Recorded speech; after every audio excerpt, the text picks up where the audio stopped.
Una nueva emisión de estas charlas en la gráfica, mate de por medio, cafecito también, pero mate de por medio, en, en un espacio que lleva 49 encuentros. Obviamente la historia de entrevistas no ha empezado ni va a terminar con este ciclo, pero 49º cafecito de este humilde espacio que tiene hoy un invitado del cual un compañero me preguntó quién viene, yo le dije Fernando Chino Navarro y me preguntó en qué anda. Así que traslado esa inquietud, Chino, te doy la bienvenida y te pregunto en qué andas. Bueno, muchas gracias.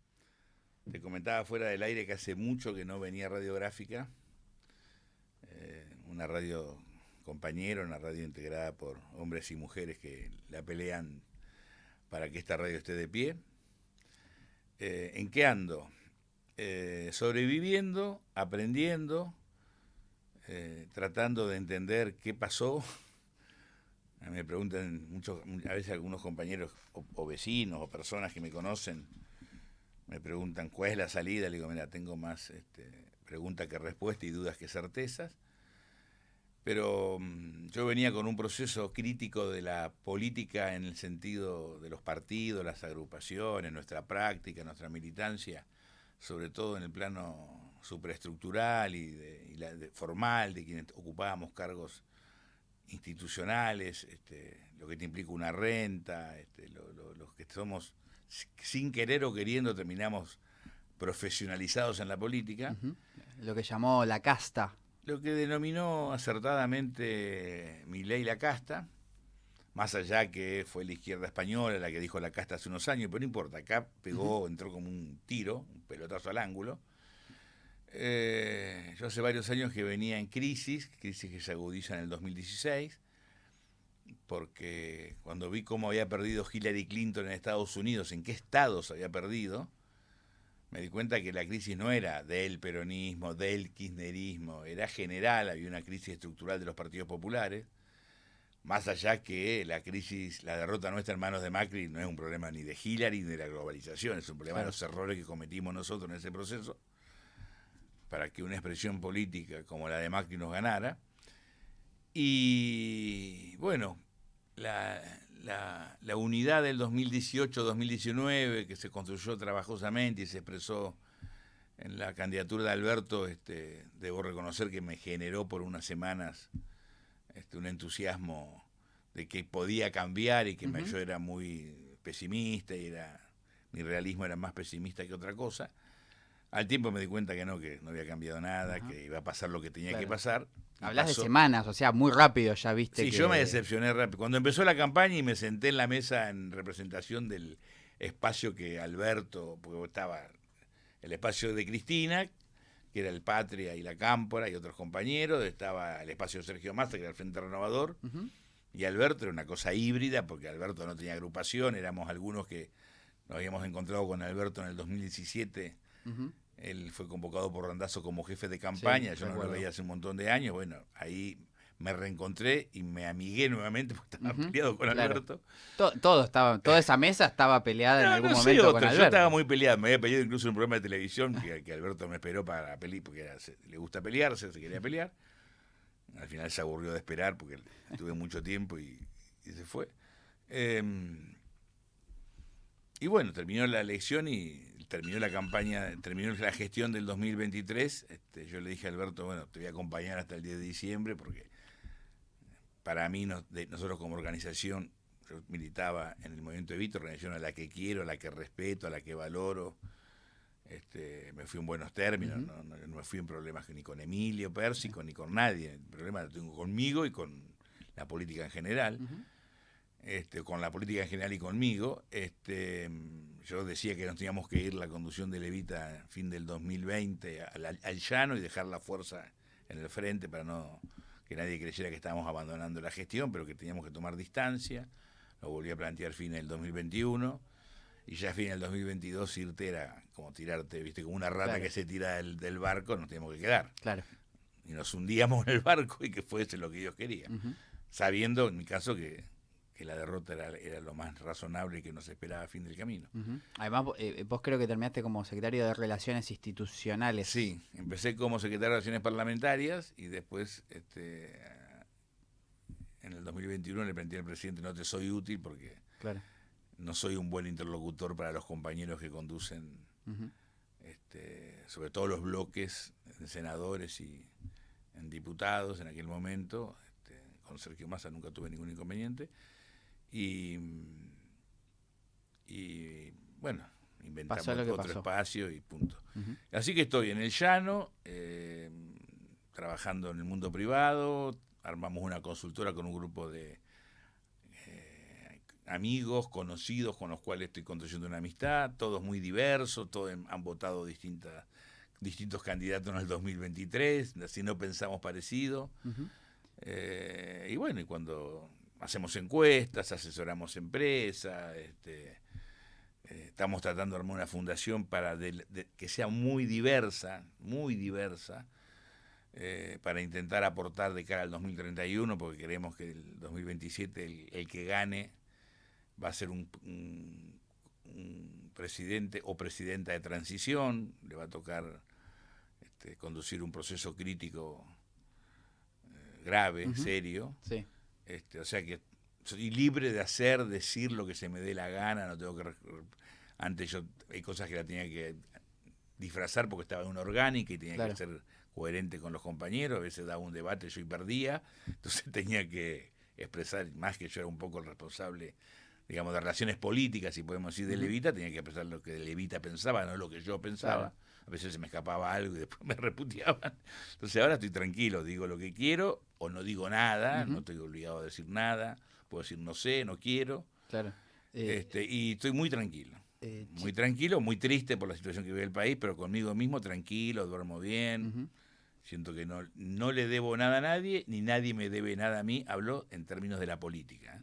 A la gente le debo de acá. Tendría que vivir 200 años para poder devolver algo de lo que le debo, habiendo sido funcionario del 83 al 2023, 40 años. Obviamente que al pueblo, haya votado a quien haya votado, le debo mucho. Claro.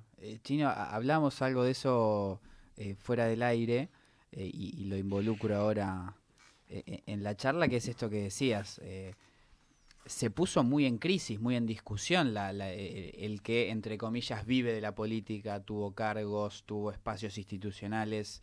¿En qué momento eso crujió de verdad? Porque, bueno, durante el kirchnerismo eso creció. Uno cree en un... Ahora vamos a hablar de las discusiones con el kirchnerismo, por supuesto, pero en un ámbito en el que la economía crecía, en que la gente mejoraba su situación de vida, no totalmente, pero mejoraba en un camino de ascenso social, etcétera, y crecían los cargos públicos y se empezaba, como que se reconvertía la profesionalización de la política. ¿En qué momento eso termina de crujir o Milei encuentra el momento? Y después te pregunto a vos directamente, ¿cómo te sentís con esos tantos años a cuestas de función pública y de tener roles estatales? Primero, yo nací en una casa política, yo soy del año 57, tengo 68 años, soy grande, soy padre, abuelo. Yo soy hijo de madre soltera, mi mamá era la empleada doméstica de una casa de familia en San Antonio Oeste, Río Negro, Margarita Román, que vive en Viedma, capital de Río Negro, y tuve la suerte, el destino, Dios, tuve una ayuda providencial, que la familia donde mi mamá trabajaba, la familia Muñoz, Pancho y Gela, que eran los patrones, digamos, de mi mamá, que en esa época se decía la sirvienta, ahora decimos empleada doméstica, me criaron como si fuera un hijo y también fueron muy, muy, muy cariñosos, muy respetuosos con mi mamá Margarita, que era una pibita que venía de un paraje que se llama Los Berros, que se escapó de la casa porque el papá había fallecido y los hermanos mayores, algunos de ellos estaban ganados por el alcohol y tenía temor de su vida o de cualquier situación de abuso. Estamos hablando principio de la década del 50 del siglo pasado. Claro, sí, sí. y llegó a San Antonio Este con 15, 16 años sin saber leer y escribir, muy inteligente, inteligencia natural, valiente, guapa, muy bonita, pero con pocas herramientas formales. Bueno, ahí fue protegida, querida, trabajó, se fue formando. Yo nací, después después nos mudamos a Viedma, después mi mamá conoció a Adalberto Navarro, yo era Luis Fernando Román cuando había nacido, y se casó, y Navarro, Adalberto, su esposo, me reconoció como su hijo. Después volvimos a San Antonio Este y yo volví con la familia Muñoz, y Pancho Muñoz, que era a quien yo le dije papá de que nací, era un hombre que fue funcionario del primer gobierno constitucional de Río Negro, que Perón estaba proscripto, había ganado Frondizi a nivel nacional, a nivel provincial había ganado el doctor Castelo, que era gobernador. Convertidas de territorio... No, había sido territorio había nacional, sido pasó territorio a ser nacional, provincia. claro, y como provincia. Y mi papá fue secretario general de la Gobernación, ministro de Economía, después fue interventor de la provincia, porque quien sucede a Frondizi cuando Frondizi es destituido por los militares es José María Guido, que era senador de Río Negro. Entonces se encargó que Río Negro tuviese un interventor, digamos, del espacio de ellos políticamente, claro, de la UCRI.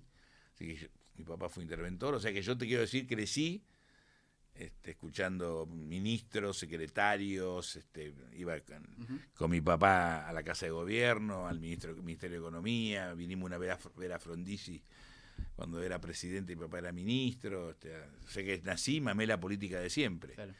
Pero esa política, y disculpa que me extienda porque soy larguero, vale. Cuando volví yo, cuando nosotros volvíamos al pueblo, mi papá volvía a la misma casa, algún opositor que incluso le teníamos bronca en mi casa, había un senador, no me acuerdo, demócrata cristiano, pero también ese senador volvía a la misma casa, nadie cambiaba la forma de vida, el intendente vivía, yo no digo que eran santos, que seguramente existiría en los sistemas los excesos, los abusos, los vivos, pero en general la política estaba ligada a la vida cotidiana. Un consejo deliberante y la legislatura en Viedma funcionaba de noche. ¿Por qué? Porque de día la mayoría tenían su laburo. Tenían su laburo. También tenían, ¿por qué se llamaba dieta? Porque era como una indemnización en función del espacio que vos le quitabas a tu trabajo. En Río Negro obviamente hubo que nombrar desde el primer ordenanza al último abogado del Tribunal de Justicia, porque no había estructura existía, estatal, exacto. Claro. Viedma hoy sigue siendo una ciudad muy ligada al Estado, pero quienes hacían política terminaban su mandato y volvían a... Yo me acuerdo en la década del 70, Alfonsín... Mi viejo nunca había sido radical, terminó siendo de la UCRI porque lo convocaron. No sé si de la UCRI, porque cuando Frondizi se pelea con Allende, él se queda con Allende. Y la UCRI se divide. Por un lado la Unión Cívica Radical, que termina siendo el MID, y Allende forma el Partido Intransigente. Alfonsín desafía a Balbín en los 70 en la interna. Y los candidatos de... Unas pocas provincias que Alfonsín gana es Misiones y Río Negro. Después perdió la interna en todo el país.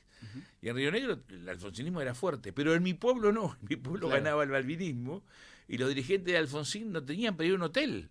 Claro. Digo, dirigentes que después fueron diputados nacionales, senadores, y muchos paraban en mi casa porque habían conocido a mi viejo de la primera gobernación y aunque habían sido opositores al gobierno de... había la camaradería. Exacto, era los mismos dirigentes peronistas. Claro.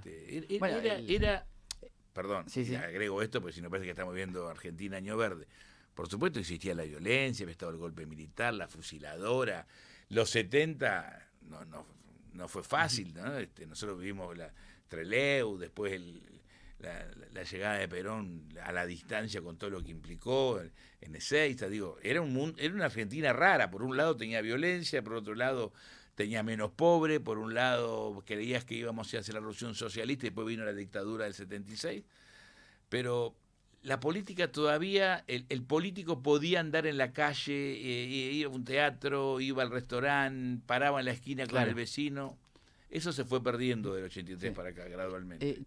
Hago como un paréntesis en la historia para hacer una pregunta política, porque vos debés tener, por lo menos, no sé saber exactamente, pero tener una idea.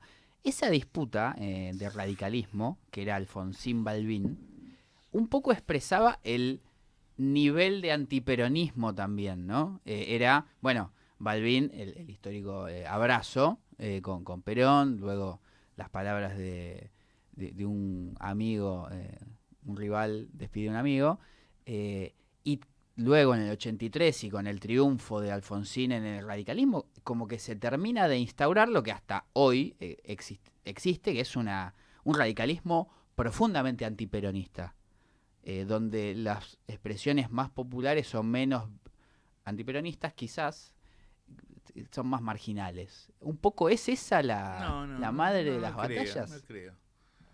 Igual no tengo tantos elementos. Te voy a dar mi opinión, tomala con pinzas, porque por ahí incluso la pregunta que haces porque tenés más lectura o tenés más historia. Yo te voy a contar mis vivencias. Primero, el espacio más gorila era el de Balbín, Ajá. que Alfonsín integraba. Fue Frondizi el que tuvo la plasticidad, que también tenía más gorila. Eran antiperonistas. En realidad, Claro. la política, ¿cómo era? Vos estabas en contra del que gobernaba, sí. Entonces se agudizaba tu posición y podías decir y hacer cosas horribles, unos y otros. Alfonsín acompaña a Balbín en el 58. Frondizi, vía Frigerio, acuerda con el peronismo y Perón manda a votar a Frondizi. Muchos no lo acatan y hay un voto en blanco importante, pero Frondizi termina ganando porque hay un voto de un espacio peronista que sigue las directivas de Perón. Ese acuerdo creo que hay John William Cook con Frigerio, y Frondizi gana. Es cierto que cuando Balbín tiene una actitud de acercarse a Perón, seguramente Alfonsín, que era una expresión entre comillas de centro-izquierda en el radicalismo, porque el balbinismo era una expresión más, lo digo con todo respeto, más conservadora. Digo con todo respeto porque también la cuestión de golpes militares y política habría que reestudiarla porque todo el mundo fragoteaba con los militares, por izquierda, por derecha, por el centro. Más allá de la violencia que se expresó en el 55, en el 56, en los 60. Alfonsín cuando asume tiene un diálogo con el peronismo. Es más, hubo ministros de trabajo de Alfonsín que eran peronistas. Yo me había olvidado de eso. Ahora releyendo algún libro encontré los esfuerzos que hacía Alfonsín para acercarse al peronismo. Y el peronismo tuvo una actitud muy que a veces se reivindica, pero cuando uno se acuerda de Semana Santa, Alfonsín estaba hackeado por las Fuerzas Armadas, sobre todo por el Ejército. Muchos de los protagonistas de Semana Santa además eran héroes de Malvinas, con lo cual generaba toda una situación compleja. Claro. Y los que se suben al palco en términos simbólicos y habían estado los días previos bancando a Alfonsín fueron Cafiero, toda la renovación. Yo me acuerdo de una foto, está Cafiero, Manzano, Grosso, al lado de Alfonsín, en una resolución de aquella crisis que generó mucha puteada, no solamente de la oposición, también sino del sector juvenil del radicalismo, porque cuando dice la casa está en orden, muchos decían hay que reprimir y que meterlos todos presos. Yo en aquella época ya de pibe decía, ¿con qué vamos a reprimir si el fierro lo tienen ellos? Además había que buscar para mí que buscar una solución acordada, porque la violencia lo único que genera es violencia y lo que pagan son los humildes, los laburantes. Pero bueno, qué sé yo, después había una cosa antiperonista y sí la hay, como también una cosa nuestra también. Mira, hay un viejo sabio que falleció en Lomas, don Carlos Pisani, peronista. Te voy a contar una anécdota de Pisani, que antes de que peronismo existiera, él era un joven nacionalista. Cuando los aliados recuperan París, año 44, don Carlos Pisani, que en paz descanse, con otros compañeros nacionalistas fueron y quemaron el diario La Unión de Loma de Zamora, que vendría a ser La Nación de aquel entonces, en Loma de Zamora, que era un municipio muy conservador. Digo para que dónde estaba ubicado don Carlos Pisani. Era un hombre que no le caía simpático a los aliados. No porque era nazi, sino porque entendía la contradicción con los ingleses, sobre todo, y con los yanquis, que empezaban a tener una actitud en América Latina de imperio. Un día le pregunto a Pisani, yo empecé a militar en el PI, después me echaron por peronista, y cuando me sumé al peronismo, a mí cuando estaba en el PI todos me querían el peronismo de Loma. Cuando me sumé, muchos me empezaron a putear. Porque que- venía del PI, que justamente, sos del claro. PI, esto. Y otros me acogieron y me abrazaron, como don Carlos Pisani. Juan Bruno Tabano, que también falleció, que fue intendente de Loma, un fenómeno el Tano. Obviamente en Lomas era dualdista y los demás eran minorías menemistas. Y le pregunto, don Carlos, usted, que si no hubiese existido el peronismo, ¿qué hubiese sido? Y dice, radical, irigoyenista. Ujú. O sea que hay una continuidad entre el radicalismo irigoyenista, ese radicalismo popular, incluso el de Leandro Alem, más allá que terminó enojado con Irigoyen, y el peronismo, digamos. Yo creo que hay una, si vos tenés que tomar, son los federales, es el radicalismo, es el Sí. peronismo, con matices, porque vos Sí, también en el peronismo pero tenés el matices. movimiento de acción irigoyenista, el MAI, y los sectores más populares del radicalismo, ¿se fueron diluyendo en el peronismo o quedaron muy relegados? Sí, está bien. Algunos se sumaron al peronismo. Vos tenés Jaureche se sumó al Ujú, peronismo. Viene sí. el Bueno, radicalismo. Forja se sumó.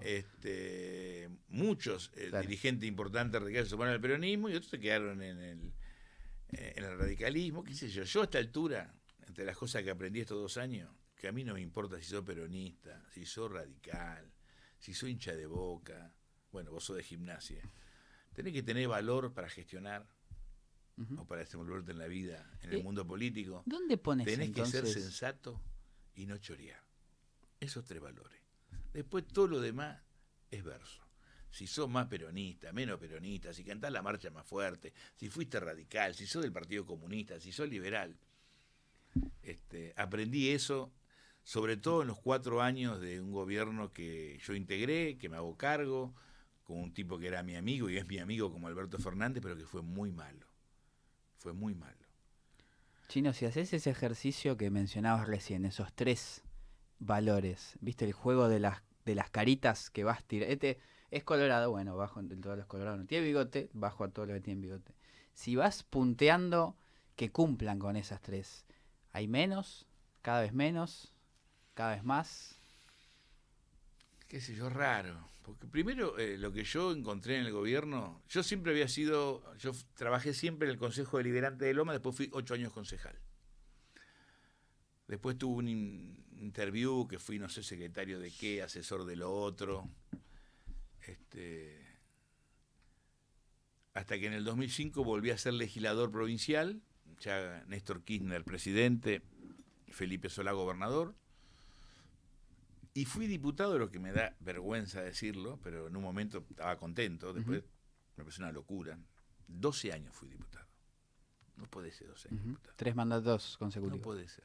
Más de 2 mandatos está bien. Pues después salvo que, ojo, hay diputados que pueden ser 20 años porque laburan de diputados. Yo hacía política, no era un diputado en el sentido de estudiar las leyes, estar preocupado. A veces votaban y sabía lo que votábamos, ¿viste? Y eso sí, nos mandamos unos discursos espectaculares porque los discursos son políticos. Claro, Entonces, vos claro. votás un presupuesto y hablas de política, pero ninguno, salvo excepciones, hay diputados que laburan, no todos, tenemos idea de lo que estamos votando. Entonces un día te encontrás con que viene un empresario a putear porque a mí me pasó en el gobierno de Vidal que los intereses de Arba eran absolutamente usurarios y yo fui a Arba a pelearme con el pibe de Arba y el pibe de Arba me dice, sí, diputado, tiene razón, lo que pasa es que esto se votó en el gobierno de Scioli.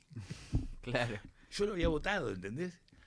Porque vos votás El paquete, el concepto. lo que sale, lo que manda el Está gobernador. claro que había diputados que estudiaban, sabían. Lo que yo digo son generalizaciones. Claro.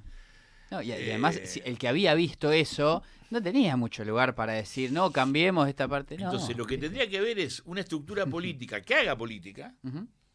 que después vemos el tema de cómo se renta eso, cómo se profesionaliza, porque está bien que un partido político moderno tenga una estructura donde vos tengas economistas, investigadores, sociólogos, compañeros, como se llamen, que estén ligados a la organización en un territorio, en los frentes de masa. Pero lo que son concejales tienen que ser concejales. El que es diputado tiene que ser diputado. El que es secretario de Acción Social tiene que ser secretario de Acción Social. El que es consejero escolar tiene que ser consejero escolar. No tiene por qué tener una agrupación, porque no puede hacer las dos cosas. Y a veces tenés que tener una estructura profesional que te aconseje, porque vos podés ser secretario de salud, si tenés sentido común, valor, sentido común y sos honesto, pero tenés que estar rodeado de 3 o 4 tipos porque no sabés lo que cuestiones básicas de salud. Lo ideal sería que fuera un médico, un profesional de la salud. Yo conocí en un hospital Gandulfo, cuando mi compañera, mi mujer era directora ejecutiva, le tocó de compañero un director que era contador público y fue el tipo que más le hizo le gobernó y ayudó a que ese hospital funcionara. ¿Por qué? Porque tenía valor, porque tenía sentido común y porque no choreaba. Que es el Alberto Genú, el papá de Diego Genú, que es periodista. Sí. O sea que no necesariamente tenés que ser médico para ser un buen secretario de salud o un buen director de un hospital, si te rodeás con un equipo de gente apta, idónea. Pero no se pueden hacer las dos cosas. Vos no podés asumir de presidente, de gobernador, de intendente, y a los 6 meses estar pensando que en un año tenés elección legislativa y las encuestas y qué te dicen. Es una locura japonesa. No puede haber elecciones cada 2 años. Antes yo no lo veía así, pero vos tenés que dedicarte no hay gobierno. a gobernar, claro. Entonces ahora termina esta elección. ¿Quién es el candidato al 2027? Entonces vivís pendiente, tironeado por la gestión y tironeado por la lucha de poder. Y entonces el ministro quiere ser gobernador. No, flaco, sos ministro. Si vos, el que viene al cargo ejecutivo no tiene aspiraciones para... Después si te eligen en un congreso, che, queremos que el ministro... Pero no porque te laburás de ministro. Porque más que ser un buen tipo, tu recurso, tu impronta está trabajando para que vos seas ministro, no para resolver los problemas de la sociedad de la provincia de Buenos Aires, de La Rioja, de Jujuy, o si sos secretario en La Matanza, o en Varadero, o en la capital de Neuquén. Cualquiera sea el partido, digamos. Entonces, y cuando vos te metés en la burocracia del poder, y siempre es el Estado el que paga, perdés norte, perdés referencia, y además empezás a equivocarte. Claro. Hablamos de la salud pública y el 80% de nuestros hijos tienen prepaga. Hablamos de la educación pública y la mayoría de nuestros hijos van a una escuela de élite del Estado público, del Estado nacional o Estado provincial, o van a una escuela privada. Y hablamos de no sé qué y nuestra Navidad no es como la Navidad de los compañeros que representamos. Nuestras urgencias económicas no son las de un compañero que llega el día 20. Entonces, ¿de qué la gente se da cuenta? Por eso votó a Milei en el 2023.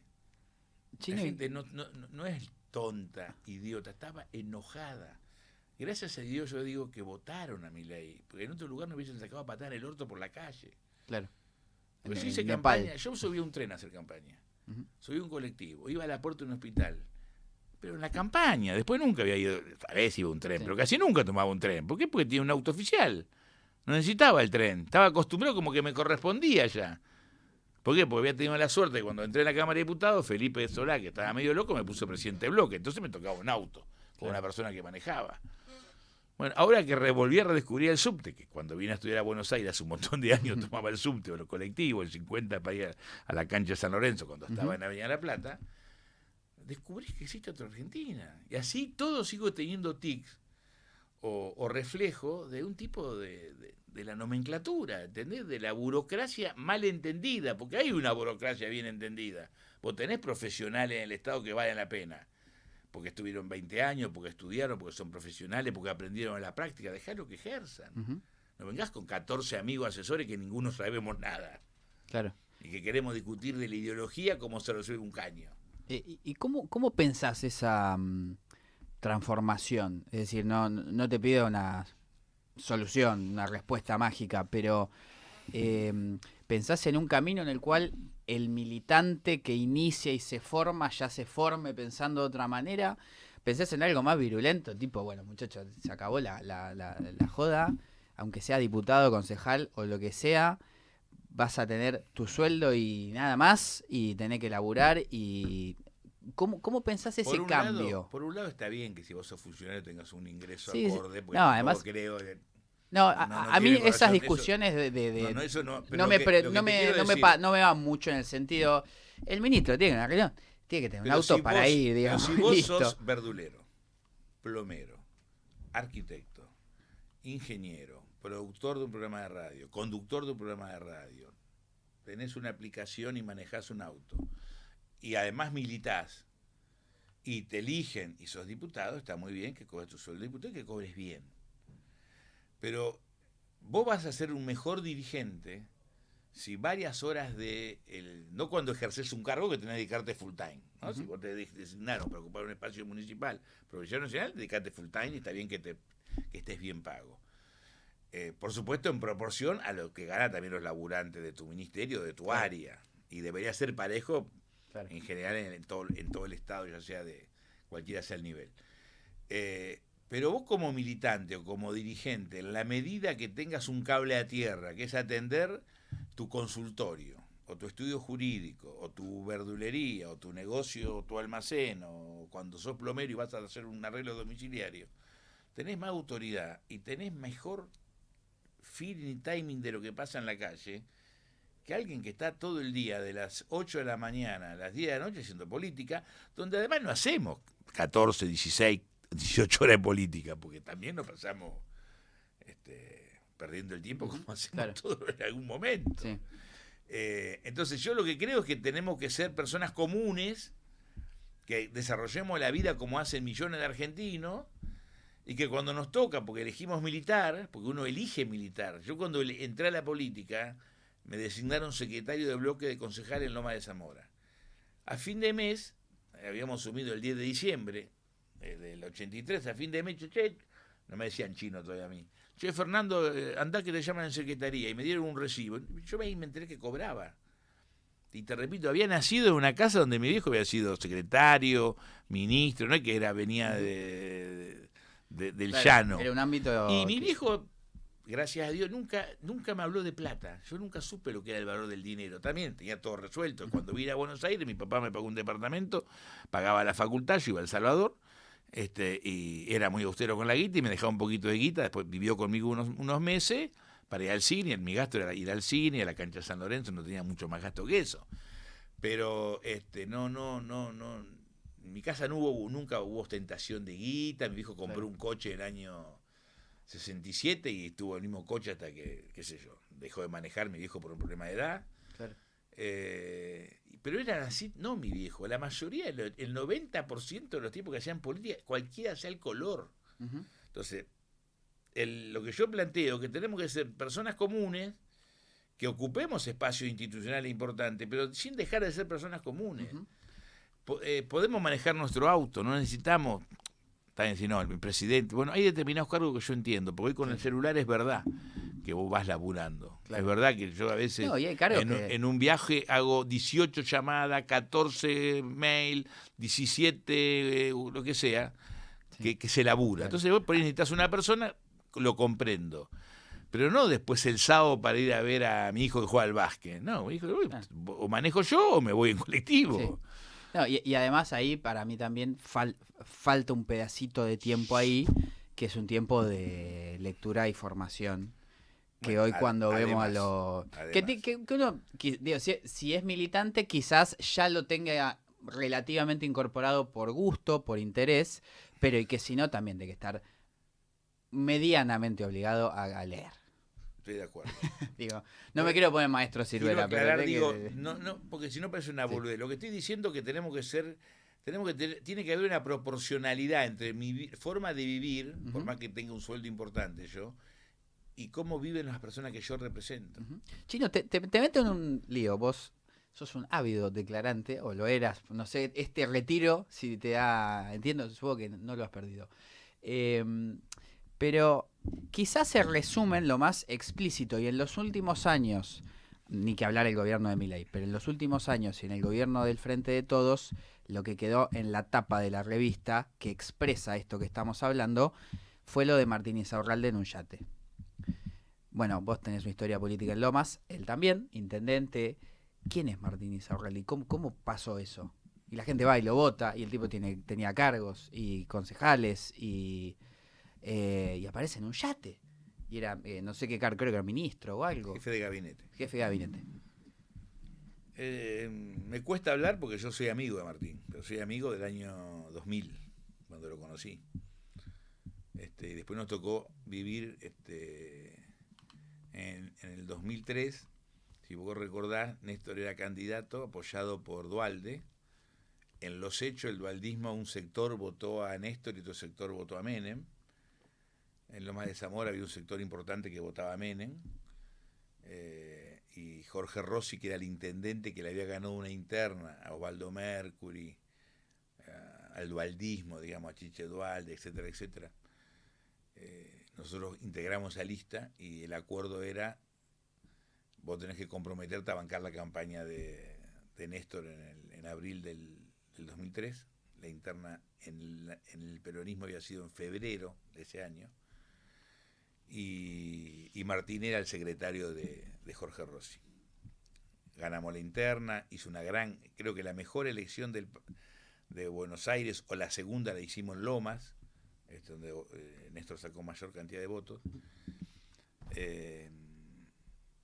O sea que integramos junto un gobierno entre el 2003 y el 2005, después yo fui de diputado, él fue intendente en el 2009, después tuvo la enfermedad de cáncer, etcétera, etcétera. A veces fuimos en la misma lista, a veces nos enfrentamos, a veces le ganamos y otras veces perdimos, pero siempre tuve una relación de no romper el distrito cuando discutía, cuando estábamos en distintas listas. Cuando ocurrió, por supuesto, me sorprendió, me dolió por el peronismo, me dolió por él, me dolió por la política, me parece que eso le hacía daño a todos. Bueno, cuando vino, obviamente presentó la renuncia, que era lo razonable que tenía que hacer, y creo que fue un error grave, pero a mí no me gusta pegarle en el piso a los tipos que no les pegué cuando estaban de pie. Yo más o menos conocía a Martín, no es que lo descubrí ese día. No me imaginé que podía cometer un error de esa magnitud. Pero tampoco me voy a engañar que conozco un montón de dirigentes que viajan a lugares que no se condicen con el ingreso que tienen o con el lugar que ocupan. El tema es que nadie te saca la foto. Claro. Entonces, me parece que él lo pagó, se apartó, tendrá que él explicarle a la justicia y a su conciencia. Yo lo sigo viendo. Te repito, es como me pasa con Alberto. Yo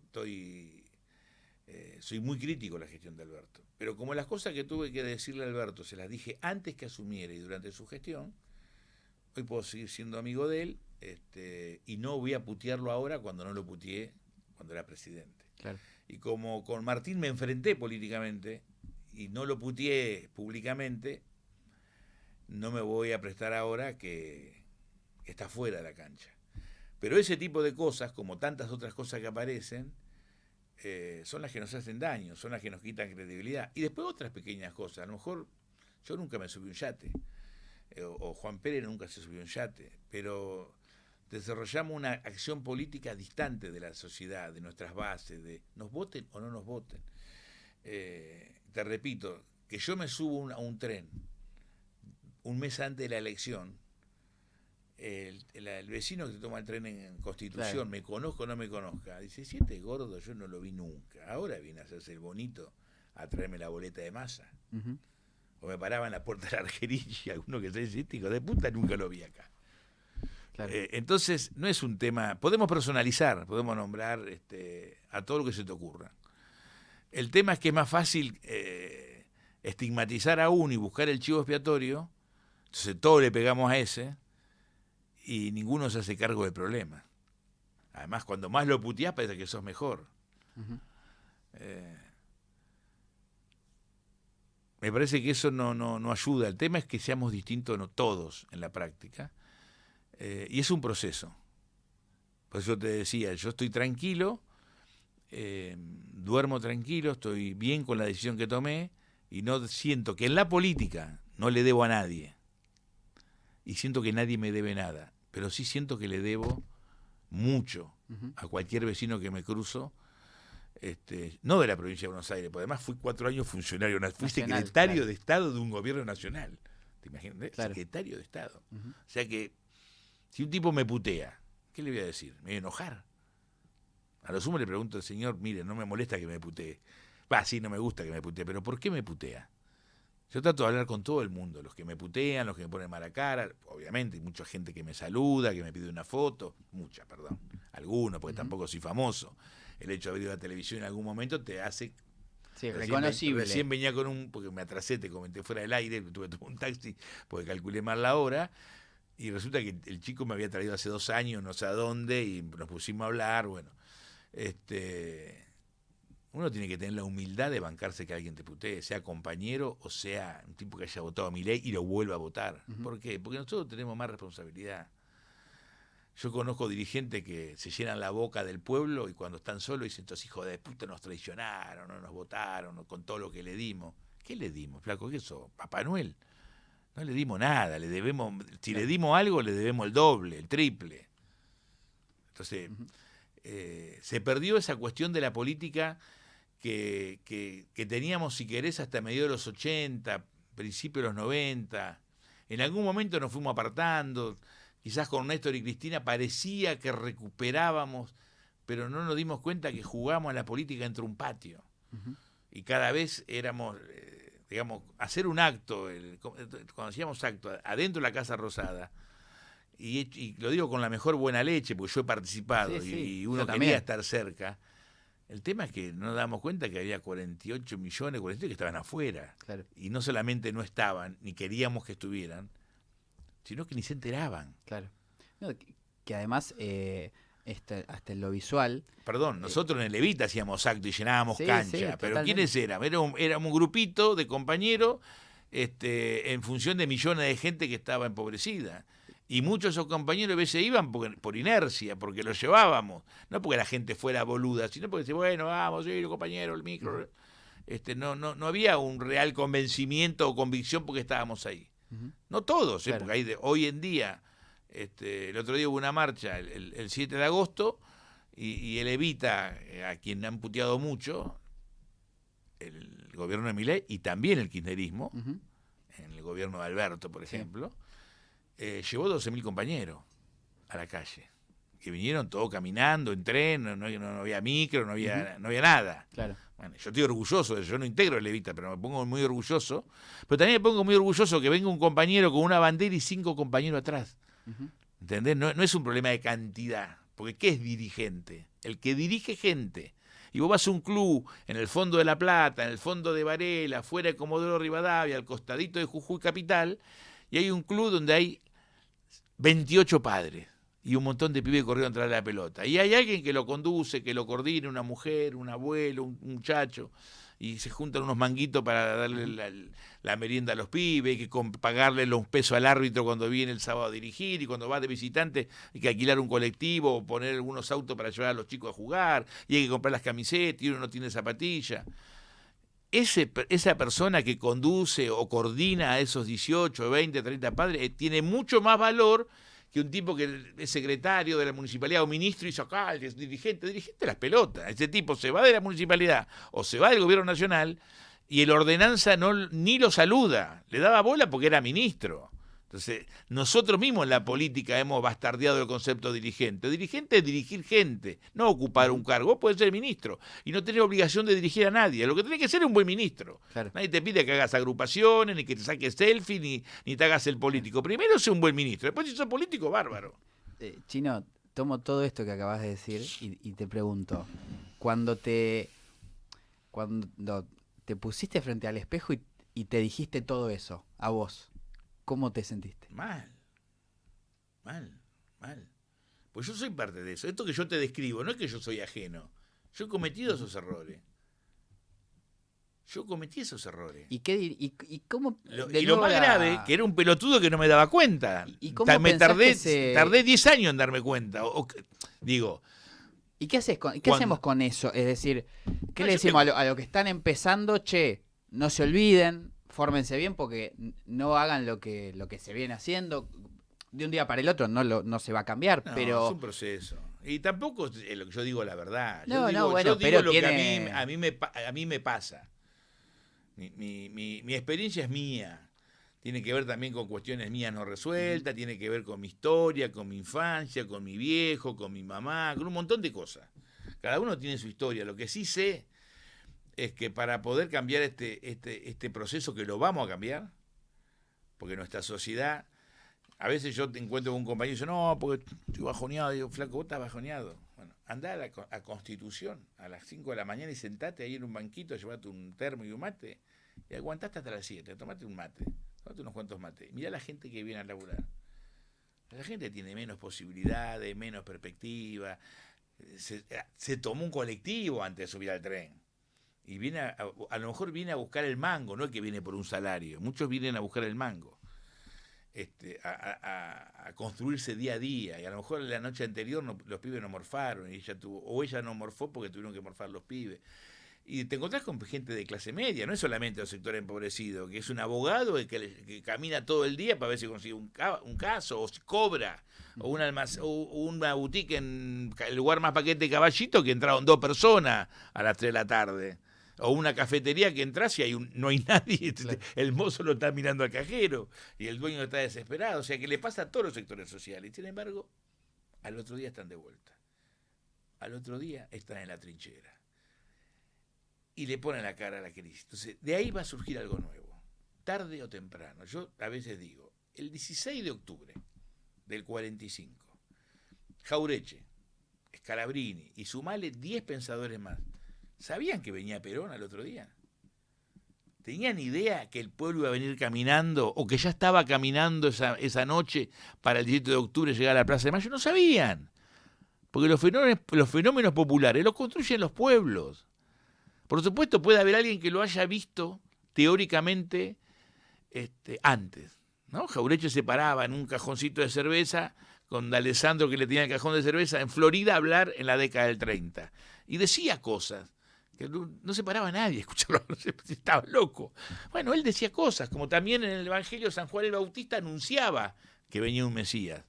No quiero ponerme ni místico ni mágico, pero los pueblos construyen su historia. Uh-huh. Y un poeta decía, no hay nada más lento que un pueblo construyendo su historia. Y uno quiere que pase ya, porque si, ¿por qué me toca a mí vivir esta? Bueno, como estoy más grande, como soy abuelo, y estoy jugando a tiempo de descuento, también entiendo que, bueno, yo ojalá lo hubiese visto y ojalá lo vea. A lo mejor no me toca. Lo que quiero, por lo menos, después de haber cometido muchos errores, y también puedo decir que tengo algunos aciertos, pero lo que más me joden son los errores, porque cuando vos entras a la cancha y te toca jugar un equipo de fútbol, la pelota te queda un compañero.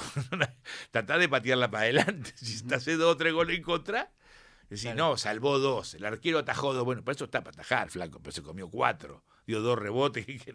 ¿Vos qué le pedís al arquero? Atajame alguna de las difíciles y no te hagas las fáciles. Uh-huh. No le podés pedir que ataje todas. Bueno, en política es parecido.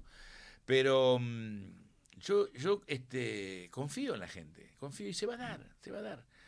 No es un tema místico, no es un tema mágico. Los pueblos se pueden equivocar. ¿Nos equivocamos? Sí, pero no nos suicidamos. Uh-huh. No se va a suicidar este pueblo. Y ustedes, que son más jóvenes, y los pibes que van atrás de ustedes, encontrarán su vocación. Después se llamará peronismo, rodriguismo, gonzalismo. No sé, ni me interesa. Lo importante es que encontremos un espacio político, una herramienta, una idea, un proyecto, un conductor, que a su vez tiene que tener un espacio colectivo, porque tampoco es bueno el conductor mágico, uh-huh, el que resuelve solo, porque no existe. Ni el mejor Maradona nos sacaba campeón del mundo. Maradona necesitó que alguien se la diera y a él se la tuvo que dar a alguien para que le ganáramos a los alemanes. Lo mismo con Messi. Digo, el fútbol es un ejemplo más fácil de entender. Política va a pasar lo mismo. Lo que tenemos que tener es paciencia, perseverancia, disciplina, humildad, generosidad. Como vos decís, no sabemos exactamente quién, cómo, cuándo será la nueva conducción o cómo se expresará un nuevo movimiento o el movimiento en otras formas. Ahora reduzco un poco y voy más a lo coyuntural. Esto que está pasando en el peronismo, que ha perdido representatividad, pero a su vez todavía tiene en lo formal, en lo institucional, mucho con qué, que se ha planteado esta suerte de interna Cristina Kicillof, etcétera. Todo eso es, primero, si te convoca ese debate en alguna forma, y segundo, si aunque sea ese debate le va a dar alguna forma o acompañar eso nuevo, o directamente no tiene nada que ver con lo que nuevo que vaya a surgir. Más allá de que no A lo ver, sepamos, digamos. primero, ¿Qué pensás? Cristina es una dirigente que tiene el apoyo y el afecto de vastos sectores populares. No solamente de los dirigentes que la rodean, sino hablo de personas comunes que tienen mucho más valor porque la quieren desde otro lugar, ¿no? Desde logros o acciones o gestiones que su gobierno desarrolló, o el gobierno de Néstor, y ellos consideran que se lo deben a ese gobierno. No importa si estamos de acuerdo o no, pero las personas lo sienten así. Después hay dirigentes que, bueno, qué sé yo de algunos sé que genuinamente la deben querer y otros han pasado por Genuinamente todos que los no. colores políticos. No le ha quedado equipo por... que no está mal también, porque vos podés jugar en Boca, en River, en San Lorenzo, en Racing. El tema es que te besés la camiseta en todos los equipos como si hubiese nacido en Boedo o en sos tripero de toda la vida, o sos Claro. avalero cuando no, sos de Atlante, te cojo en otros equipos y bueno, y jugaste. Y lo mismo con Axel. Axel construyó su espacio, Cristina dio una oportunidad, lo puso de secretario de Estado, después fue ministro, y creer que Axel llegó ahí porque Cristina lo llevó como nene de jardín de infantes es hablar muy mal pensar muy mal de Cristina, porque no pone un tonto, y pensar muy mal de Axel. Pero lo van a tener que resolver ellos, pero sobre todo lo va a tener que resolver el peronismo con ellos adentro, con la sociedad. No es un problema que se resuelve hacia adentro, no es un problema de aparato, no es un problema de discusión de dirigentes que van a un acto y bajan línea para los que estamos alrededor escuchando, cuando el grueso de la sociedad ni sabe lo que pasó ni lo que pasa, y después vota por otras cuestiones. También porque no le hablamos a la sociedad, no le hablamos a nuestro pueblo, nos hablamos a nosotros, nos chicaneamos entre nosotros, nos mandamos mensajes telegrafiados para que entienda. Todo eso es un pelotudo importante. Claro. Lo más grave es que a veces yo me lo creí. Yo también he ido a un acto a decir una cosa para que aquel escuche. Sí, Y sí. después me peleaba con aquel que escuchaba. Claro. El grueso de la sociedad argentina no estaba al tanto de esas peleas y de ese debate y quién ganaba. Pues además es como ganar un partido de ajedrez donde no hay nada en juego. Si vos decís, no, el partido de ajedrez es para tal cosa que le va a servir a la sociedad, a tal sector popular, a tal gremio, a tal espacio. Claro. Sí, algo que charlábamos Son acá juegos con bala de fogueo. Porque si en definitiva se estuviera discutiendo el rumbo ideológico, económico, político del movimiento, y es una posición férrea con otra, y después la hace, bueno, tiene sentido. Ahora es solo político, digamos, solo político institucional. Chino, ¿vos fuiste? No, ni siquiera. Ni siquiera. La política institucional todavía. La banco porque se llevó a la práctica. Nosotros claro. de pico somos Gardel. El tema es cuando estamos en la cancha. Chino, fuiste, bueno, así como se viene el 17 de octubre, el peronismo va a cumplir 80 años de aquel 17 de octubre. Este año, el 2025, el movimiento Evita cumple 20 años de aquel 2005, aquel Luna Park que convocó Néstor Kirchner, de alguna manera, que les dijo, vos corregime, bueno, de lo social a lo político, vamos a armar algo político de toda esta experiencia, de los MTD, de un montón de expresiones que hay que reunirlas, darle una... a 20 años de eso, que... no sé si decirte, no es un proceso terminado, por supuesto, entonces no puedo decir si satisfecho o no, no sé, pero qué balance en esa experiencia. Primero, ya que haces ese comentario, yo lo he escuchado a Emilio, yo en esa época, cuando Emilio tenía una relación con Néstor a principios del 2003, 2004, que se va gestando lo que podía ser luego el movimiento Evita. Yo a Emilio lo conozco en el 2004, a través de Eddie Binstock. Lo he escuchado decir que Néstor tuvo que ver. Yo a la distancia hoy creo que Néstor se sumó a una iniciativa que Emilio y un grupo de compañeros, que eran todo como una confederación de organizaciones sociales, que eran todos grupos políticos que habían elegido el camino social durante el menemismo, para resistir a una política de ajuste Yo no estaba en ese espacio, yo era dualdista, nosotros éramos críticos de Menem, pero desde adentro del peronismo, Claro. en términos institucionales, yo era concejal, así que digo, ojalá hubiese sido un dirigente social porque hubiese estado en otro lugar, pero no lo vi. Estaba del lado de la estructura, digamos. ¿El Evita forma parte de esta crisis que yo te describo? Sí. Pero lejos está integrado por compañeras y compañeros que mayoritariamente son buena gente. Que el 80% de su militancia y su dirigencia vive en los barrios que yo conocí hace 20 años. No se mudaron. Puede ser que la casa sea más linda, incluso agregaron un piso, puede ser que tenga Sí. donde había un piso de material, de porla, ¿no? Y tenga baldosa, que pueda tener un coche más lindo, pero en general viven en el mismo barrio. Y yo lo he visto sufrir la situación social de sus vecinos, aunque a veces no tuvimos la capacidad de poder corregir, encauzar o incidir en un proceso en forma más positiva. La culpa no es de Evita, ni es de Barrio de Pie, ni tampoco es de quien fue ministro de Desarrollo Social, ni de Alberto, claro, ni de Cristina, ni de Néstor, de las crisis. Por supuesto, yo creo así como te digo que los procesos son colectivos para construir una victoria en un proceso complejo, largo, también son colectivos cuando se pierde. Uh-huh. Obviamente siempre hay mayor cargo, mayor responsabilidad en la victoria, uh-huh, y en las derrotas. Claro. No es la misma la responsabilidad en una derrota de un general que de un coronel que un teniente que un cabo y de un cabo que un soldado. Uh-huh. Sobre todo que en las derrotas lo que está en la trinchera son los soldados, claro, no son los generales.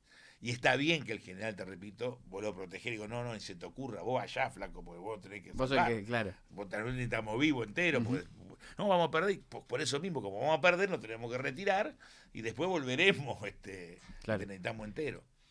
Pero el Evita es una de las cosas que mejor, la mejor que me pasó quizás en la política. Tengo un respeto, una admiración por Emilio Pérsico inmenso. Es mi amigo, pero además con quien me he peleado, me ha puteado, una vez me corrió, me quería pegar, pero tipo que tiene una militancia de que era antes un adolescente, uh-huh, con grandes aciertos, con grandes errores. Yo digo que los grandes hombres o las grandes mujeres cometen grandes errores, los mediocres no tienen ni grandes aciertos ni grandes errores. Y con un grupo de compañeros que a la mayoría quiero mucho, con otros tengo por ahí una situación más distante, uh-huh, pero salvo excepciones, claro, que no me pidas nombre. ¿Y cuál pensás? Quiero mucho a las compañeras y compañeros del Movimiento Evita. ¿Y cuál fue si vos pensás que hay, un gran error de Evita que puede que cambió un poco las cosas? Nos ablandó el Palacio.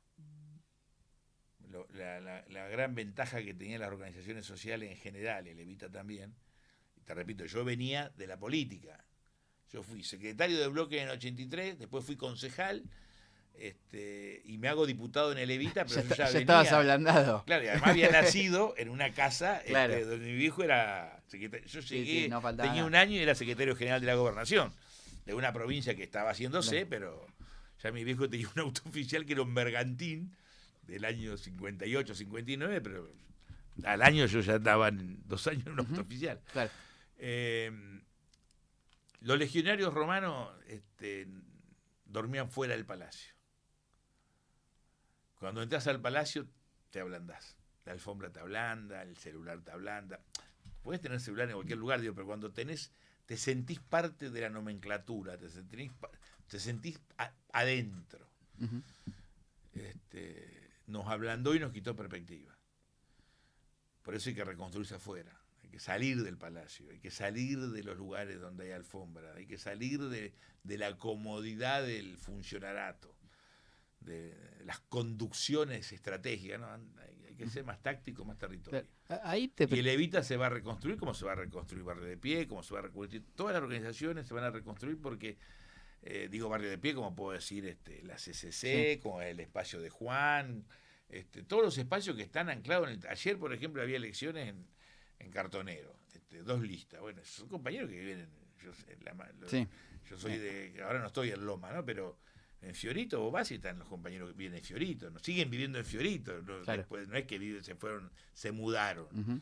Ni siquiera cruzaron el Riachuelo y viven en un barrio de Capital, y son genuinos de ahí. Claro. Esos compañeros son lo mejor que tenemos, con sus aciertos y errores, pero están anclados en las contradicciones propias de cualquier vecino. Ujú. Y en ese sentido, algo que pasaba siempre, y vos seguramente has vivido, que, bueno, era mucho, obviamente que afloraba en las cierredelistas, que son lo peor que hay, y en esta charla creo que un poco se expresa, lo que vos lo habrás escuchado muchas veces, que es a Levita siempre lo cagan. Que la idea de que a Levita siempre lo cagan, nunca le dan nada, ni listas, ni cargos, ni nada. Ante eso, quienes militábamos en el Levita teníamos 2 respuestas. La que se podía contar, que era somos una organización muy arraigada en el territorio de compañeros que no tienen esa experiencia para hacerse valer en lo institucional y meterse en la rosca, entonces suele ser que los cagan. Y otra respuesta que era, che, no, somos unos boludos, ¿cómo no nos van a dar nada si tenemos toda esta gente y no nos dan nada? ¿Cómo vivías vos esa discusión?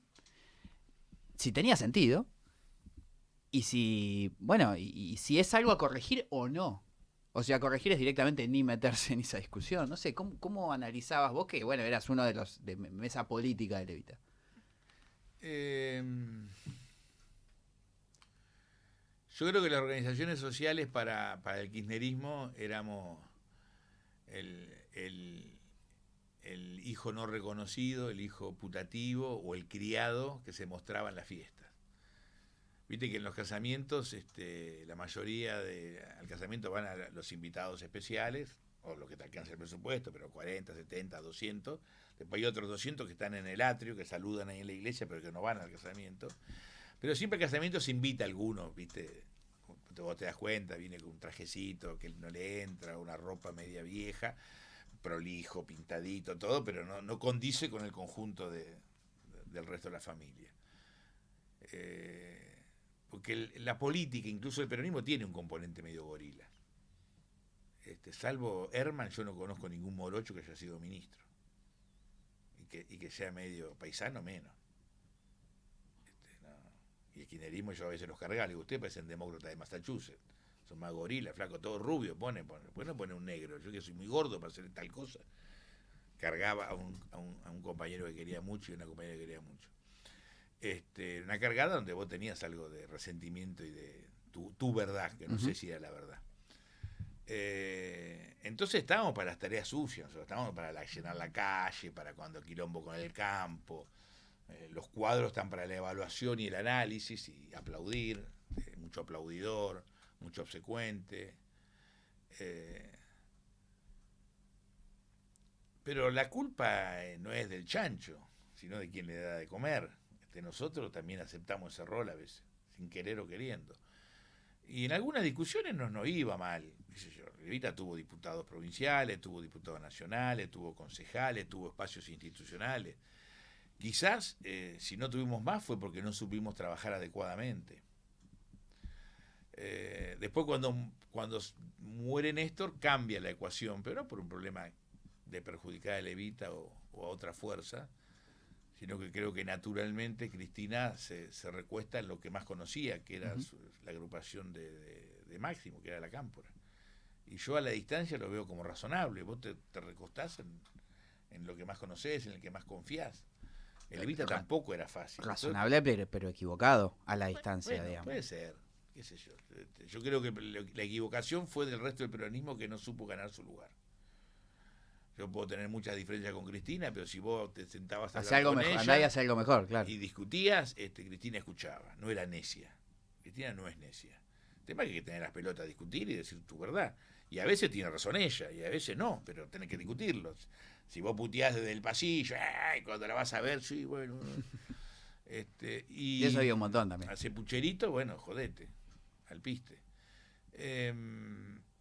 Y después nos faltó, nosotros éramos una cosa rara, también éramos un híbrido, porque hablamos del frente de masa, de lo estratégico, del poder popular, éramos lo que falta y simultáneamente queríamos ser... Concejales, claro. No se puede estar en mi vieja, que que nunca leyó ningún libro, pero era sabia, me decía, mi vieja Gela, mi mamá de crianza, me decía, no se puede estar en la misa y en la procesión. Y nosotros queremos estar en la misa y en la procesión. También es mucho de la historia de dónde vienen los compañeros más veteranos de Levita, ¿no? Esa cosa setentista de querer estar con Perón y enfrentar a Perón. Claro. Sí, nos pasó, a mí me condujo pasó. a Perón y simultáneamente lo enfrenta a Perón. Soy peronista, leal a Perón y simultáneamente lo quiero conducir, no se puede. Sí, sí, a la generación militante, digamos, de Levita más joven, por ahí le pasó que un tipo que se había cagado a tiros en los 70, que había muchos compañeros que eran eso, o habían aguantado en los 90 con nada, con una olla, decían, bueno, esto es así, y puede seguir, y si no hay nada, algo se inventa, y si bien hay que ganar lugar, bueno, no pasa. Uno que nacía a la militancia, a la política, con un tipo que tenía tu misma edad, estudiaba en la misma facultad, o al mismo secundario, y de repente tenía un cargo, decía, che, ¿qué pasó acá? Entonces se encandilaba a la militancia en ese sentido. Quizás, y bueno, nosotros tratamos debimos, de no encandilarnos y a veces digo, pudimos, a veces no. te digo que creo que fue un error nuestro, me empiezo por mí. Nosotros debimos darle más importancia a la organización popular en el sentido concreto, expreso. Vos hubieses tenido más poder si ya estabas en esta radio y hoy esta radio fuese 10 veces más importante en términos de tecnología, de desarrollo, las cosas que le faltan, y no siendo comunero o legislador. Pues sos legislador, tenés un poder, votás esta ley, resolvés aquello, peleás lo otro, tenés una serie de contratos para un grupo de compañeros, pero mucho más genuino que esto se hubiese transformado en una herramienta de comunicación. Y nosotros hemos puesto acá todo un montón de desarrollo, organización, recursos bien habidos y bien entendidos, que esto tuviese autonomía. Nosotros no confiamos en hablamos de comunidad organizada, pero nos refugiamos en el Estado. Y tendríamos que haber confiado más en la comunidad organizada, tendríamos que haber tenido más emprendimientos productivos. Solo hablamos de la economía popular y no fuimos capaces, salvo honrosas excepciones, el Evita y otras organizaciones populares, de poder mostrar, las fábricas recuperadas, salvo excepciones, están igual o peor que hace 20 años. Bueno, ahora sí estuvo Milei, está bien, claro. El gobierno de Alberto fue malo, pero en el gobierno de Cristina también estaban mal. Y el gobierno de Néstor se prometieron cosas y no se cumplimentaron. ¿Es la culpa de Néstor y Cristina? Sí, es lo más fácil, es la culpa de ellos. Nosotros, ¿qué hicimos? Que teníamos posibilidades con secretario, con algún ministro, con diputados, yo fui diputado, etcétera, etcétera, o en los municipios, para que discursiamos. Pero que nos arremangamos realmente para que eso cambiara. Y muchas veces nos faltó esa vocación, esa decisión. ¿Por qué? Porque en el Palacio se habla más, se parlotea más, viste cómo es como en las películas. En cambio, en el campamento vos tenés que agarrar, no hay agua, tenés que ir a buscar el agua al arroyo. En cambio, en el Palacio vos abrís y sale agua, en la canilla sale agua, y hasta sale agua caliente. Allá afuera en el campamento no, tenés que calentar el agua. Entonces nos perdimos esa vitalidad que tenía esa fuerza social que yo conocí en el 2005. ¿Es una crítica jodida? No, porque también es natural que vos también quieras tener agua caliente. No está mal. Pero perdimos rebeldía. Y ya en el 2019 dejamos de putear.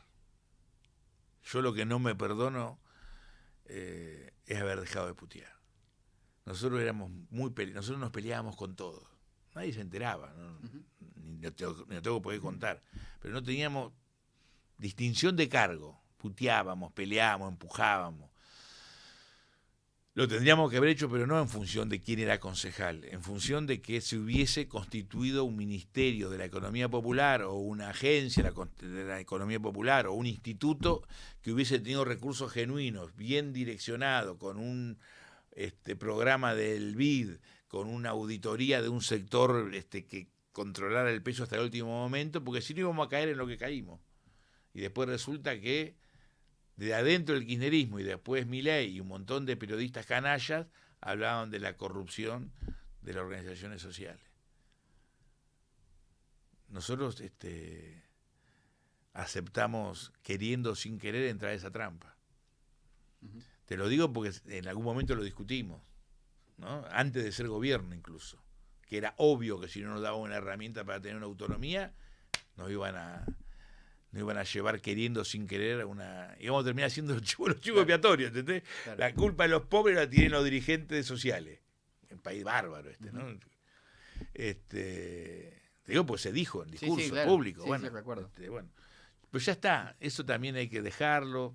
Bueno, pero si no es parte del aprendizaje, tampoco se... Pero el aprendizaje es que le demos bola a lo nuevo.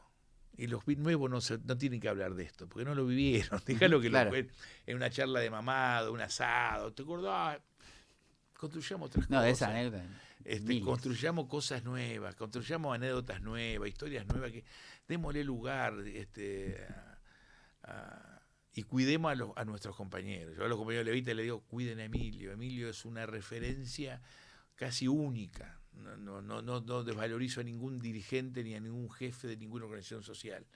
Pero tener un compañero que empezó a militar a los 12, 13 años en los 70 y hoy milita en el 2025, que aún tiene ganas de militar, que aún sufre y se calienta y se entusiasma y lo ves a veces con una sonrisa como si un pibe que le dieron no sé, un premio porque un compañero le fue bien, vale mucho. Y hay muchos Emilio, porque Emilio lo conocés, pero hay muchas compañeras y compañeros que tienen historia que vale la pena bancar. Pero esos compañeros tienen sentido si vos podés engendrar a su vez canales para que aparezcan pibes nuevos y pibas nuevas, en lo social, en lo gremial, en lo político, en lo que sea. ¿Te ves un poco digo por historia de vida, un poco como medio alter egos dentro del mismo camino?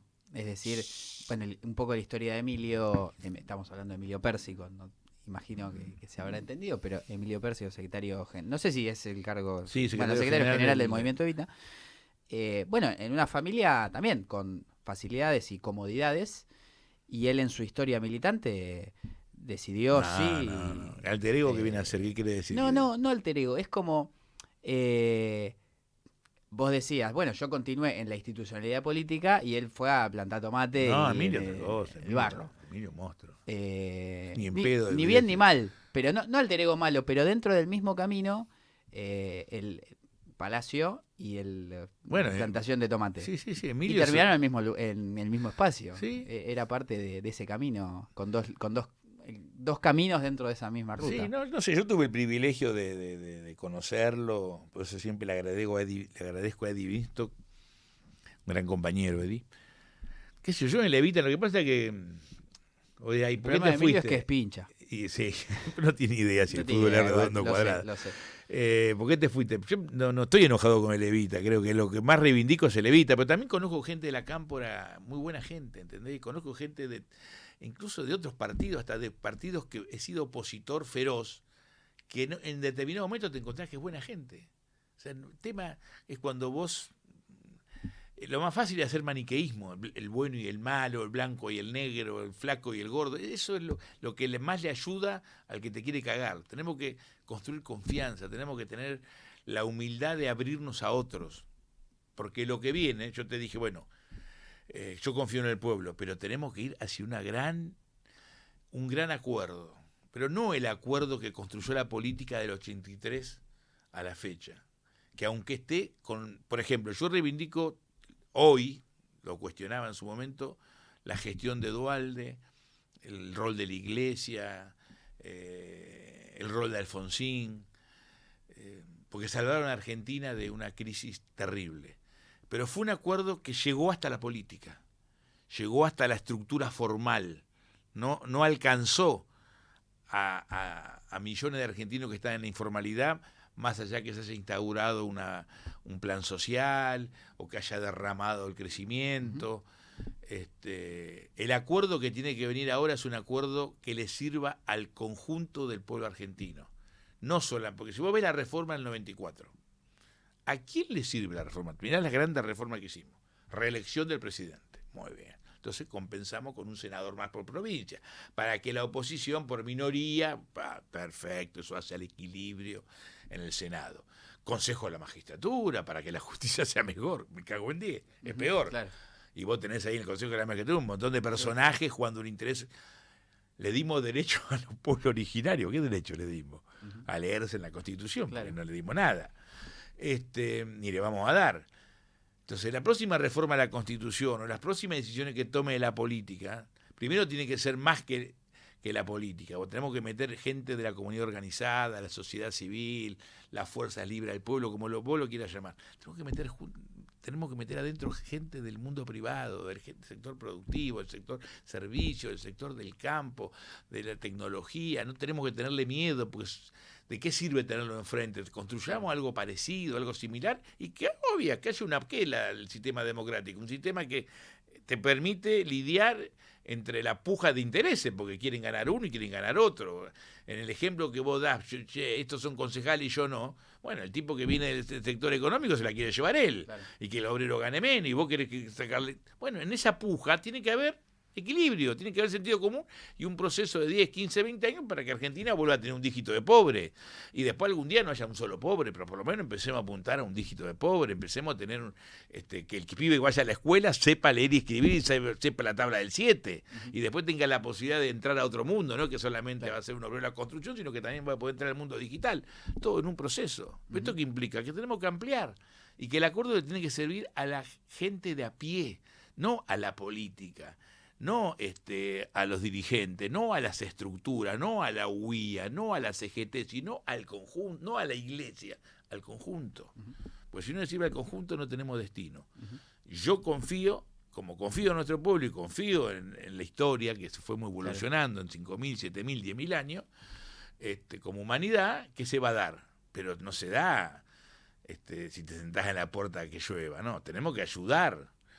Tenemos que colaborar cada uno de su lugar humildemente. Sí, que es volver a la organización de base, me parece. Que hay un rol militante de volver a la organización de base. Sí, y cuando te toque la superestructura, que no te olvides que vas y venís y que estás ahí porque le respondes a un montón de gente que conoces y que no conoces, que se rompe el orto, que te ayudó, que te votó, que te acompañó, que no sabe que te acompañó, pero que estás por ellos ahí, y que le respondas a ellos, no a vos o a tu grupo. Claro. Entonces ahí eso implica que sos de una organización, pero que primero está la patria, después está el movimiento, después están los hombres. Bueno, nosotros tenemos llevado a la práctica, no es tan difícil. Chino, bueno, 1 hora y pico de charla. No quiero dejar de preguntarte por tu querido San Lorenzo de Almagro, que vive horas aciagas, no sé cómo calificarlo. Asumió Moretti, se fue Moretti, volvió Moretti. ¿Qué ves? No sé cuán involucrado estás, digamos, en la política de San Lorenzo, pero como hincha y socio... me involucré. Y ahora dirigente de alguna manera. No soy dirigente. Soy asambleísta de la lista que salió tercera. Yo acompañé a Constantino, que era secretario en el momento que fuimos a elecciones. Sabía que la lista iba a perder, porque los oficialismos no podían ganar. Yo ya lo tenía claro del proceso del peronismo, que cuando sos oficialista y gestionás mal, perdés. Pero me parecía, conocía a Cristian Evangelista, un compañero que quiero mucho, que me sumó, yo ya era socio, pero me sumó a comprometerme con San Lorenzo, y como me iba de la política, sentí que en San Lorenzo podía colaborar. Ahí descubrí que la política en los clubes es igual o más dura que no. Lo sé. Bueno, no te voy a abundar, San Lorenzo es un desastre. Es lo mismo que le pasa al país, en chiquito le pasa a San Lorenzo. Con la diferencia que la política argentina está en crisis, todos peleados con todos. Bueno, en San Lorenzo pasa lo mismo, pues somos menos. Entonces es más doloroso. Espero que, se suspendió la asamblea, espero que la próxima reunión de la comisión directiva cumpla con todos los recaudos legales para que nadie la pueda objetar judicialmente y haya una asamblea. Yo soy asambleísta, y creo que hay que votar un gobierno que dure 8, 9, 10 meses, lo ideal sería un año, para que ordene económicamente a San Lorenzo, ordene institucionalmente a San Lorenzo y garantice unas elecciones con un club más o menos equilibrado. Eso es un poco la propuesta del espacio que integramos con Constantino, con Cristian Evangelista y con un montón de otros compañeros. Entiendo que hay otros compañeros que no quieren elecciones ya, me parece un error. Va a haber, hay 12, 14 agrupaciones, van a haber 5 o 6 que se van a presentar. lo más razonable es que el que gane tenga 30% de votos, 35%, y se va a repetir el fenómeno de Moretti, que va a terminar muy mal. Y si uno gana porque trae una super figura, 53%, va a ser como el 56% de Milei. Es un voto prestado que en cualquier momento se evapora. Y se sale si logramos armar una... Lo ideal sería que hubiese una sola lista. Ajá. Después de la transición, que entendamos, como hay clubes como lo hizo Lanús en su momento, puede haber 3, 4 agrupaciones, se sientan y discuten quiénes son los mejores pensando en Lanús, no en las agrupaciones. Claro. Y si no se puede llegar a ese acuerdo, bueno, que haya 1 o 2 listas, 3 a lo sumo, pues lo ideal sería 2, que vayan con un planteo, pues, con el compromiso, mira, yo pierdo, pero voy a respetar tu programa.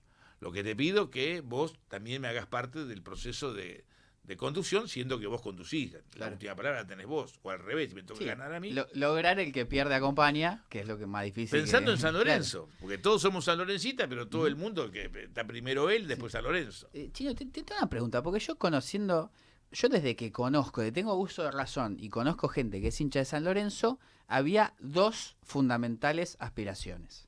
Una era ganar la Copa Libertadores y otra era volver a Boedo. La gestión Lamens, Tinelli, Arreza-Igor, el Chavo estaba ahí, logró esos 2 objetivos. ¿Cómo puede ser que no lo puedan ver en el club? Vale, no sé, vos tendrás una relación también o habrás charlado con Lamens y habrás convivido, pero Arreza-Igor creo que podía ir a la cancha tranquilamente. Sí, el Chavo me ha contado que en ese sentido bien, pero una gestión que logró los 2 hitos fundamentales. Bueno, pero eso tenés que preguntar a Tinelli, que no conozco, le di la mano 2 veces, pero nunca hablé con él, nunca lo voté en San Lorenzo. Yo siempre le digo al Cuervo Larroque, gracias a vos no lo voté a Tinelli, no sabes quién me hizo votar. Sacamos 18, no. 18 votos sacamos, pero claro, no lo voté a Tinelli. A Matías tampoco lo voté, pero sí lo conocí en el proceso político. Creo que ellos tienen una inmensa responsabilidad de fracaso de San Lorenzo. Creo que Arreza-Igor y Constantino después se tuvieron que hacer cargo del desastre de ellos. A mí me gustaría que hubiese una auditoría para que ese desastre se pudiera corroborar las responsabilidades, si las hay, de otro tipo. Me sería un chanta si hablara de lo que no sé, más allá de lo que intuyo, infiero, escuché. Lo único que yo a Moretti no lo hubiese votado, no lo conocía, pero por 2 o 3 cosas que escuché, y porque un día lo vi, yo soy medio indio, a veces confío en mi intuición, que a veces me he equivocado feo, claro, pero bueno, el videito en esto acerté, así que no lo voté, pero estaba de acuerdo con la auditoría. Digo, si se hace una auditoría en serio, ahí va a quedar al descubierto quién es quién. Y para adelante eso sirve. No se hizo la auditoría. O sea que si llegamos a un acuerdo en la Asamblea y hay un espacio que va a conducir, para mí, mínimo un año por lo menos, mínimo 7 o 8 meses para poder ordenar el club y después llamar a elecciones, porque llamar a elecciones a 90 días no tiene ni pie ni cabeza. Vos no podés llamar a elecciones a 90 días. Podés llamar, pero el club no llega a 90 días. Claro. No haces nada con 90 días. Club que en cualquier momento piden la quiebra, que los jugadores, salvo los pibitos que están cobrando 2 pesos con 20, porque ese es su contrato, los demás no están cobrando algo. Y el plantel hay que sacarse el sombrero, porque gane o pierda, los pibes dejan todo. Después vos podés putearlo, que si salió mal el arquero, que si cerró mal, que cabeció para acá, que pateó. Pero integralmente yo me saco el sombrero con los jugadores. Creo que tienen que ser candidatos aquellos tipos que dan la cara. Y yo a Chiche, ¿por qué lo banco? Porque da la cara. ¿No? ¿Habrá cometido errores? Capaz, seguro. No soy amigo de él, está claro, lo conocí cuando ya era candidato, no es que... Y lo veo en la platea con el tío, entonces se sienta y lo paran 2 o 3 tipos y habla. A veces me gusta lo que dice, a veces no. A veces digo, no me gusta lo que dijiste, estás equivocado. Me pasa lo mismo con Cristian. Cristian está ahí siempre. En cambio, los dirigentes que no ponen a la cancha, flaco. Si no tenés las pelotas ahí a la cancha, no rompa más la bola. Un día claro, a veces voy a un lugar y me pueden cagar trompada. Bueno, me tengo que bancar. Si quiero ser, tengo que volver. Algún día se cansarán de cagarme a trompada o podremos hablar. Claro. ¿No? Y si no, no vaya, dedicate a otra cosa. ¿Qué va a hacer? Pero me conmueve esa hinchada. O sea, es que a veces lagrimeo cuando escucho la hinchada. Es que es lo mismo que te pasa con el pueblo argentino. Digo, la hinchada, lo mejor que tenemos, aunque a veces Lo quiere matar, votemos sí, lo que sí, sí. sea, nos equivoquemos, digamos cosas que están mal, puteemos aquí no tenemos que putear, silbamos que no tenemos que silbar, pero en general la hinchada de 10 cosas que hace, 8, cuando canta, cuando grita, cuando putea, acierta. Ujú. Y el pueblo argentino lo mismo. Comparten su ingenio popular. Sí, pero además te quiero decir, es lo mejor que tenemos. Porque si vos decís, este tipo se equivocó, vamos a suponer que se equivocó, que el pueblo se equivocó, que yo creo que se equivocan, ¿eh? ¿Qué les queda a los dirigentes? El dirigente que dice el pueblo se equivocó, vos no te equivocaste, hijo de puta, que vos la dijiste todas bien. Claro. ¿Y por qué perdimos entonces? Porque perdimos un montón de veces, no es que perdimos una vez, pero venimos perdiendo Claro. hace rato. ¿Y de quién es la culpa? Siempre del pueblo. Nosotros no cometimos errores, somos infalibles. Chino, muchas gracias por este tiempo. Si te quedó algo en el tintero, Qué mala más que leche. bienvenido. Sí, hacía el gol el tiro que pegó en el palo Cuello, que es un crack, boludo. No quiero que lo puteen a Cuello, por favor. Es el mejor 9 que tenemos hace mucho tiempo. El partido con Lanús era otro. Eso me quedé con una calentura con Lanús. Además, siempre en los últimos años nos ganan. Fuimos a jugar. Yo tengo la teoría de que Lanús no empata. Siempre gana o pierde y siempre Pero con es los un mismos equipo rivales. con todo cariño por los hinchas. Lanús tengo muchos amigos, viste que son. Fuimos a la cancha River un día a jugar una final. No pudieron llenar una tribuna. No sabés el baile que nos dieron. No sé si nos hicieron 4 o 5 goles. 4-0 en cancha de River. Pero además una velocidad. Los delanteros de ellos iban como Eran Fórmula aviones, 1 y los sí, nuestros sí, parecían sí. una bicicleta. En Lomas, ¿con quién te quedás? Y Si yo tenés Lomas, que elegir alguno. ¿A yo Lomas o al Celeste nunca, o a nunca, Banfield? nunca tenía ningún club hasta que un día, cuando vivía en Avenida Mex y 25 de mayo, en los 90, estábamos almorzando un domingo y de golpe sentimos... Y salimos al balconcito con mis pibes, que eran... Martín tendría 15 años, no... Sí, o 16 y Juan Francisco tenía 6 años, 7. Temperley. Nos quedamos enamorados de Temperley. Y ahí nos hicimos de... O sea, como no soy de Loma, no Claro. tengo simpatía por Banfield. La Volpe venía de Banfield. Sí. Yo era fanático de la Volpe. Los Andes, un club que Claro, pero más quedaste bien un popular. poquito gasolero no, ahí. un poco no, soy gasolero. Ah, no, muy un bien. poco no. No tengo nada, pero no tengo bronca a los Andes, ¿entendés? Porque Claro. yo milité mucho cuartel noveno y cuartel noveno sos de los Andes.